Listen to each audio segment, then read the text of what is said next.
अगर इंसान चाहे अपने जीवन में तो कुछ भी हासिल कर सकता है। Belief in human potential. ये इंसान आपको फ्रस्ट्रेटेड दिख रहा है, बहुत ज़्यादा इसको गुस्सा आया है, ऐसे दिख रहा है। ये अपने गुस्से को कंट्रोल नहीं कर पा रहा है, इसीलिए ये ऐसे रिएक्ट कर रहा है। जब किसी भी स्थिति में ये पता ना हो कि रिएक्ट कैसे करे, या बहुत ज़्यादा गुस्सा आ गया और कंट्रोल नहीं हुआ, तो इंसान इस तरीके से रिएक्ट करता है। जीवन में कभी कभी परिस्थितियाँ विपरीत बन जाती है, चीज़ें हमारे मन के विपरीत घड़ने लग जाती है, हमारे मन जैसे कोई भी चीज़ नहीं होती, तब ऐसा फ्रस्ट्रेशन या ऐसा गुस्सा आ सकता है और लाजमी है।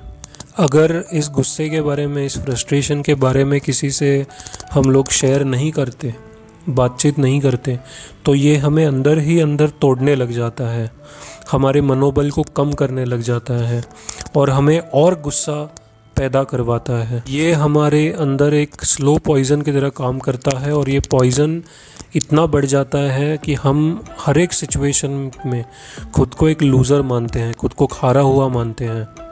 और आप इन लोगों में देख सकते हो कि हर छोटे बात में झगड़ने लग जाते हैं, शॉर्ट टेम्पर बन जाते हैं। इनके डेली रूटीन में, डेली लाइफ में इनको इन चीज़ों का बहुत फ़र्क पड़ता है, ये अपनी ईगो पर चीज़ों को ले लेते हैं।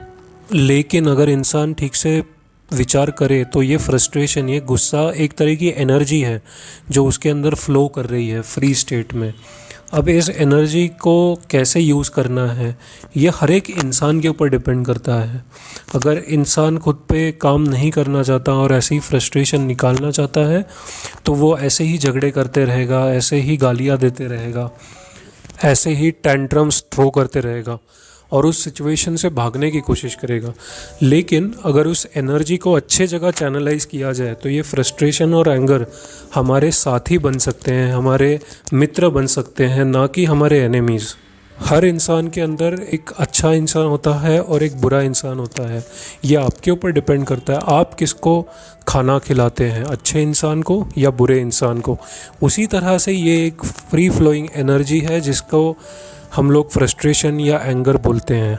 अगर आपको पता है आपकी पर्सनालिटी गुस्सैल है, आप बहुत ज़्यादा फ्रस्ट्रेशन अंदर रखते हैं, बहुत ज़्यादा गुस्सा आता है, तो कॉम्बैटिव स्पोर्ट्स खेलें, जैसे बॉक्सिंग हो गया, कराटे हो गया, जहाँ पे हम लोग बैक पंचिंग करते हैं, किक मारते हैं बैक के ऊपर, तो हम अपना पूरा गुस्सा निकाल देते हैं। पसीना भी आता है, एक्सरसाइज भी हो जाती है, फिटनेस भी हो जाती है और अपना गुस्सा भी निकल जाता है। कोई भी कॉम्बैटिव स्पोर्ट हमें डिसिप्लिन सिखाता है, हमें अपने गुस्से या फ्रस्ट्रेशन को करेक्ट जगह चैनलाइज करने का मौका देता है।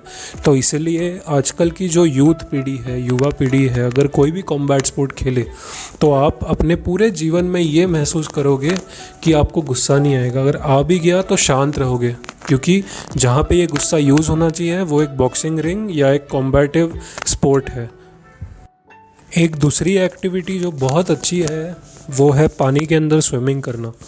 पानी या water is a free flowing energy, just like your frustration and anger, जो आप उस पानी के अंदर बहुत टाइम रहकर उसके अंदर उसी के वेव्स के साथ स्विम करके निकाल सकते हो। स्विमिंग एक ऐसा स्पोर्ट है जो सबसे ज़्यादा कैलोरीज आपकी बर्न करता है। रनिंग, वॉकिंग, साइकिलिंग और स्विमिंग को अगर हम लोग कंपेयर करें तो स्विमिंग में सबसे ज़्यादा कैलोरीज बर्न होते हैं, क्योंकि पानी के अंदर जो सबसे डेंस है, उस पानी के अंदर आप एक्सरसाइज कर रहे हो। तो ऐसे इंसान के अंदर हमें हमेशा शीतलता रहेगी, गुस्सा आएगा ही नहीं, क्योंकि वो ठंडा हो जाएगा। जब वो पानी से बाहर निकलेगा वो एक अलग इंसान होगा, वो अपने काम के ऊपर फोकस करेगा। उसको एक ऐसी एक्टिविटी चाहिए जो उसको शांत रखे। देखिए दोस्तों, गुस्सा या फ्रस्ट्रेशन आती क्यों है? क्योंकि आपको एक ज़रिया मिला नहीं है उसको बाहर निकालने का।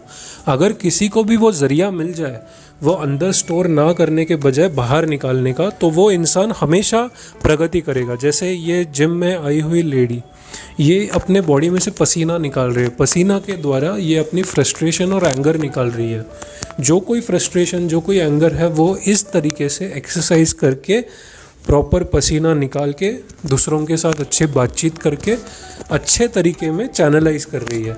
यही अगर ये घर में बैठी रहती तो किसी दोस्त को बुलाकर उसके साथ पूरा गुस्से भरी बातें, गुस्से भरे इमोशंस के द्वारा ऐसे बातें करके उसको निकाल देती, या खुद ही मन उस चीज़ के बारे में सोचती रहती और खुद को और परेशानी देती।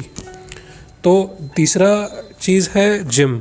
जब इंसान मेडिटेशन करता है या कोई ऐसी एक्टिविटी करता है कि जिससे वो गुस्सा चले जाए, तब वो शांत होने लग जाता है, उसके अंदर एक शीतलता आने लग जाती है, एक मैच्योरिटी आने लग जाती है, और वो ये देखता है धीरे धीरे कि वो जो सब गुस्सा था, जो सब फ्रस्ट्रेशन था, वो मेल्ट हो चुका है उसके बॉडी में से, लिटरली मेल्ट होके वो सब निकल चुका है उसके बॉडी में से। धीरे धीरे वो खुद को अनुभव करने लगता है कि जब भी उसको प्रीवियसली एंगर आता था तब वो कैसे रिएक्ट करता था और अभी कैसे रिएक्ट कर रहा है, और ऐसे करते करते वो अपने जीवन में आगे बढ़ता है और ये सब चीज़ों को नोट डाउन करता है एक डायरी के अंदर कि मैं अपने फ्रस्ट्रेशन, अपने गुस्से को कैसे निकालूं। और ये जो चित्र है ये बहुत पावरफुल चित्र है, ये यही दर्शाता है।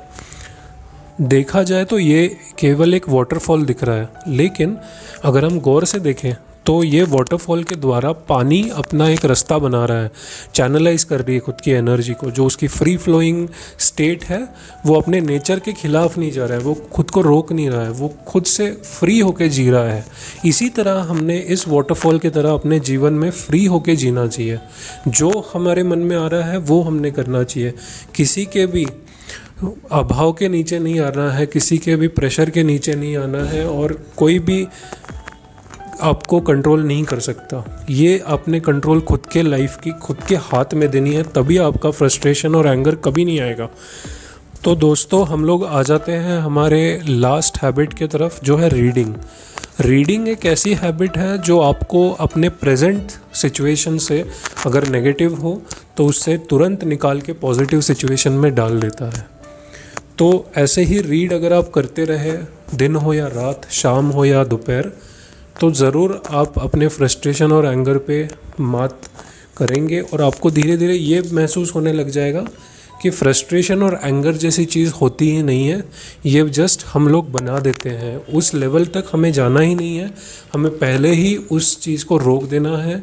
जब भी हमें ऐसे लग रहा है कि हम ज़्यादा ही एंग्री हो रहे हैं, फ्रस्ट्रेट हो रहे हैं, या ऐसे कोई सिग्नल मिल रहे हैं, उसी वक्त हमें ऐसी एक हैबिट ले लेनी है।